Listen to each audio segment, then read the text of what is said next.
হাসুন রাজায় কয়, এই হলো হাসন রাজা।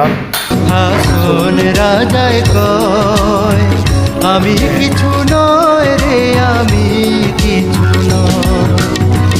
অন্তরে বাহিরে দেখি, অন্তরে বাহিরে দেখি, কেবল দয়াময় হাসন রাজা। দোতারা আসলে এখানে আসার মূল উদ্দেশ্য হলো তার স্মৃতি জারিত কিছু জিনিস দেখার জন্য এটা ব্যবহার করতো। এটা যাই হোক, এই যে পিতলের কলসি, উনি এখানে পান খেতেন। এই যে পানের পাত্র, হ্যাঁ, যখন মন চায়। আর আছে কি, উনি ব্যবহৃত বন্দি বদ্ধক জগ আছে। আসেন আর একটু ভিতরে যাই, ভিতরে যেয়ে ওনার মূল বাড়িটা দেখে আসি।